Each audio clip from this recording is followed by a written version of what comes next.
Hi, ഇന്നത്തെ പുതിയ വീഡിയോയിലേക്ക് എല്ലാവർക്കും സ്വാഗതം. അപ്പോൾ ഞാൻ ഈസി ആയിട്ട് ഇന്നൊരു തേങ്ങ ചുട്ടരച്ച ഒരു ചമ്മന്തി എങ്ങനെ വെക്കാമെന്നാണ് കാട്ടി തന്നെ കേട്ടോ. ഈ തേങ്ങ പൊട്ടിച്ചെടുത്തപ്പോൾ ഈ തേങ്ങയ്ക്ക് ഒരു ചുവയായിരുന്നേ. അപ്പോൾ ഇത് കൂട്ടാത്തിനൊന്നും അരയ്ക്കാൻ കൊള്ളില്ല. അപ്പോൾ ഇതുകൊണ്ട് ഒരു ചമ്മന്തി അരയ്ക്കാൻ ഓർത്തു. അപ്പം നമ്മൾ കഞ്ഞിയൊക്കെ വാങ്ങിയത് അടുപ്പ് നല്ല തീയായിട്ട് കിടക്കുന്നുണ്ട്. ഇതിലേക്ക് ഞാനിത് വെച്ച് കൊടുക്കുക കേട്ടോ. ഒന്ന് ചിരട്ടിയൊക്കെ ഒന്ന് കത്ത് പിടിച്ച് നമ്മുടെ തേങ്ങയൊക്കെ നന്നായിട്ടൊന്ന് വെന്ത് വരട്ടെ. അപ്പോൾ നമ്മുടെ ചിരട്ടയ്ക്കൊക്കെ നന്നായിട്ട് തീ കയറിയായിരുന്നു. ഞാനൊന്ന് കിടത്തി കണ്ടോ. തേങ്ങയൊക്കെ നല്ല വെന്ത നല്ല മണം ഉണ്ട് കേട്ടോ. നമുക്കിത് പുറത്തേക്ക് എടുത്ത് വെക്കാം, അല്ലെങ്കിൽ ഇനി ഇത് കത്തിപ്പോവും. ഇത് ഇനി തണുത്ത് വരുമ്പോൾ നമുക്ക് ഇത് വിടിയിച്ചെടുത്തിട്ട് ചമ്മന്തി അരച്ചെടുക്കാം കേട്ടോ. നമ്മുടെ തേങ്ങയൊക്കെ ചുട്ടെടുത്ത് കഴിഞ്ഞത് ഞാൻ അതിലേക്ക് ഒരു 3-4 വത്തലമുളക് ഇട്ട് കൊടുക്കുന്നുണ്ട്. അതും ഒന്ന് ചുട്ടെടുക്കുവാണ്. 3-4 വത്തലമുളകും പിന്നെ പൊന്നും അവിടെ കസേര വലിച്ചുകൊണ്ട് നടക്കണേ കേട്ടോ. അതിൻ്റെ 2-3 ചുമന്നുള്ളിയും കൂടെ ചുമന്നുള്ളി ചുട്ടെടുക്കുവായിട്ട് ചെയ്യണേ. അതാണ് ചമ്മന്തിക്ക് ടേസ്റ്റ് കേട്ടോ. അപ്പം നമ്മുടെ മുളകൊക്കെ ദേ നന്നായിട്ട് ചുട്ട് വന്നിട്ടുണ്ടാവുന്ന എടുക്കും. അപ്പം ഞാൻ ചമ്മന്തിക്കുള്ള എല്ലാം റെഡിയാക്കി എടുത്തിട്ടുണ്ട് കേട്ടോ. നമ്മൾ ചുട്ടരച്ച തേങ്ങ അതൊന്ന് പീസാക്കി എടുത്തു. പിന്നെ ഉള്ളി ഞാൻ തൊലിയോട് കൂടി ഇടുകയുന്നേ. അപ്പം അത് നന്നായിട്ട് ഉണ്ടോ, അതും നന്നായിട്ട് ചുട്ടെടുത്തിട്ടുണ്ട് കേട്ടോ. അതുപോലെ തന്നെ ഒരു തണ്ട് കരിയാപ്പല, ഒരു ചെറിയ കഷ്ണം ഉള്ളി, മുളക്, വറ്റൽമുളക് ചുട്ടെടുത്തിട്ടുണ്ട്. അത് ഒന്ന് ചുട്ടപ്പോൾ എനിക്ക് ഇത്തിരി പണി കിട്ടിയത് ഒന്ന് അടുപ്പിൽ പോയിട്ട് നന്നായിട്ട് ചുമച്ചു. പിന്നെ നമുക്ക് വേണ്ടത് ആവശ്യത്തിന് ഉപ്പ്, ഇത്തിരി വാളംപുളിയും കൂടെ കേട്ടോ. അപ്പം ഞാനൊരു മിക്സിയുടെ ജാർ എടുത്തിട്ടുണ്ട്. അതിൻ്റെ ഇടയ്ക്ക് വന്ന് പൊന്ന് കയറുന്നുണ്ട്. ഇതെല്ലാം എനിക്ക് ഇട്ട് കൊടുക്കും കേട്ടോ. ഞാൻ തേങ്ങയൊന്നും കഴുകിയൊന്നും ഇല്ല കേട്ടോ. അതൊക്കെ ആ കരിയൊക്കെ പൊട്ടിക്കളഞ്ഞോളൂ. ഇത്തിരി കരിയൊന്നും ഇല്ലാണ്ട് ചുട്ടരച്ച് തേങ്ങയുടെ രുചി എങ്ങനെ കിട്ടില്ല. അതുകൊണ്ട് പൊന്നോടെ എന്നാ പരിപാടി നേരത്തേക്ക് പുളി അമ്മ എടുക്കാം. എന്താ ആവശ്യത്തിന് ഉപ്പും കൂടെ ഇട്ടു. പുളി വേണല്ലേ? അയ്യോ, അതത്ര വേണ്ട, കുറച്ച് വേണ്ട, ഇത്ര ആക്കിയാണ് ഇട്ട് കൊടുത്താൽ കേട്ടോ. ബാലൻസ് എടുത്ത് വെക്കാം.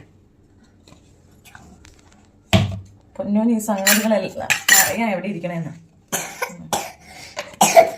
നമ്മളാട്ടാ പൊന്നി ചമയ്ക്കണത്. നമ്മൾ ആ മുളക് അടുപ്പിൽ പോയോണ്ട് അതിൻ്റെ ഒരു വിഷയം. നമുക്കിതെല്ലാം കൂടെ ഒന്ന് അരച്ചെടുക്കാം കേട്ടോ, ചമ്മന്തി ആക്കിയെടുക്കാം. അപ്പം നമ്മുടെ ടേസ്റ്റ് ചമ്മന്തി ഇവിടെ റെഡി ആയിട്ടുണ്ട് കേട്ടോ. തേങ്ങ ചുട്ടരച്ചതാണ് ചമ്മന്തി കേട്ടോ. അടിപൊളി ടേസ്റ്റ് ആട്ടോ. എത്ര ചോറ് വേണ്ടാന്ന് വിചാരിക്കണവരും ഇതുണ്ടെങ്കിൽ ഉണ്ടല്ലോ ചോറിന് വേണ്ടിയിരിക്കില്ല. കണ്ടോ, സൂപ്പർ. അപ്പം ഇഷ്ടപ്പെട്ടവരൊന്ന് ട്രൈ ചെയ്ത് നോക്കിയിട്ട് കമൻസ് ഒന്ന് അറിയിക്കണം കേട്ടോ.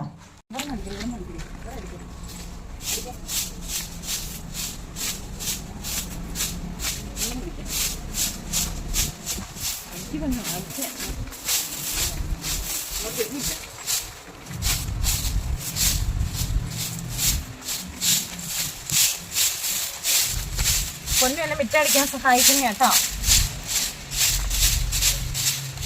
എന്നാൽ പൊന്നോന് മിറ്റടിക്കണം എന്നൊരാഗ്രഹം. അപ്പം അതുകൊണ്ട് പൊന്നും കൂടെ കൂടിയേക്കും. കാറ്റൊക്കെ ആയതുകൊണ്ട് അപ്പടി കരിയിൽ വെക്കാമല്ലോ മുറ്റത്ത്. അപ്പോൾ പൊന്നും കൂടെ കൂടി വേഗം നമുക്ക് അടിച്ചു തീർക്കാമേന്ന് പറഞ്ഞു. അല്ലേ പൊന്നോ? ഉണ്ടോ പൊന്നിന്റെ ചൂല് കണ്ടോ? കാണിച്ചു കൊടുക്കണ്ടോ പൊന്നിന്റെ കുഞ്ഞു ചൂല് അല്ലേ? പൊന്നിന്റെ ചൂല് കൈ കിട്ടിയപ്പോ ഭയങ്കര സന്തോഷമായി. പൊന്നിന്റെ കുഞ്ഞു ചൂല് അല്ലേ? അമ്മയുടെ എന്നാ? അമ്മയുടെ വലിയ ചൂല്. പൊന്നിന്റെ കാണത്തില്ല, പൊന്നിന്റെ മുഖം കാണത്തില്ല, ഇങ്ങനെ ഇന്നലെ കാണും. എന്താ പൊന്നിന്റെ അമ്മയുടെ വലിയ ചൂല്. ഇത് കാണുമ്പോ ഈ പാവം കൊച്ചിനെ എന്തിനാ കഷ്ടപ്പെടുത്തണേന്ന് എല്ലാരും ചോദിക്കില്ലേ. ഈ ചൂല് കൊടുക്കാത്തതിൻ്റെ പേരിൽ എന്തോരം കരഞ്ഞു എന്നറിയോ. ഉണ്ടോ എൻ്റെ കൊച്ചടിക്കണുണ്ടോ? മടുത്താ ഇല്ലേ?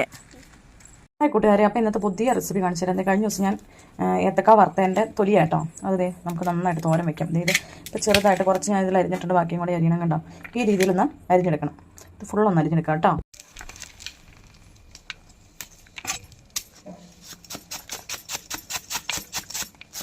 എല്ലാം കൂടെ കൂട്ടി പിടിച്ച് ഇങ്ങനെ അങ്ങ് ഒന്ന് ജസ്റ്റ് ഇങ്ങനെ ഒരു കൊത്തിയിട്ട് അങ്ങ് അരിഞ്ഞു കൊടുത്താൽ മതി കേട്ടോ. ഒത്തിരി കട്ടിയൊന്നും വേണ്ട, കട്ടിയൊന്നും കുറച്ച് അരിഞ്ഞെടുക്കാം. ഞാൻ ഈ അരിഞ്ഞതിലേക്ക് 2-3 പച്ചമുളകും 2-3 ചെറിയ ഉള്ളി ഇട്ടിട്ടുണ്ട്. ഇനി ആവശ്യത്തിന് ഉപ്പിട്ട് കൊടുക്കാം. അത് കൂടാണ്ട് ആവശ്യത്തിന് തേങ്ങയും കൂടെ ഇട്ട് നന്നായിട്ട്, ഇതിൽ മഞ്ഞപ്പൊടിയും കൂടെ ഞാൻ ഇട്ടിട്ടുണ്ട് കേട്ടോ. ഇനി നമുക്ക് നന്നായിട്ടൊന്ന് ഇളക്കിയെടുക്കാം.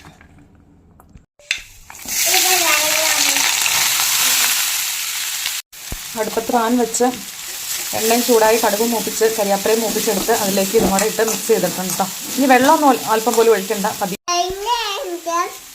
പതിയെ മൂടി വെച്ച് നമുക്ക് വേവിച്ചെടുക്കാം കേട്ടോ. ഇത് വേവണ വരെ ഇടയ്ക്കിടയ്ക്കൊന്ന് ഇളക്കിയിട്ട് കൊടുക്കണം കേട്ടോ. പകുതി ഭാഗം വെന്ത് കഴിഞ്ഞപ്പോൾ ഞാനിങ്ങനെ പതിയെ നിരത്തി ഇട്ട് കൊടുത്തു കേട്ടോ. അതൊന്ന് ഡ്രൈ ആയി കിട്ടാൻ വേണ്ടി. അപ്പോൾ ദേ ഇവിടെ അടിപൊളി വാഴക്കയുടെ പുറംതൊലിയും കൊണ്ടുള്ള തോരൻ, ഇവിടെ അടിപൊളി തോരൻ ഇവിടെ റെഡി ആയിട്ടുണ്ട് കേട്ടോ. നല്ല ടേസ്റ്റാണ്. അപ്പം നമ്മൾ ഇത്രയും നാളും വെറുതെ കളഞ്ഞ സാധനമല്ലേ. അപ്പം ഇനിയെങ്കിലും ഒന്ന് പരീക്ഷിച്ച് നോക്കണം കേട്ടോ. അപ്പോൾ താങ്ക് യു.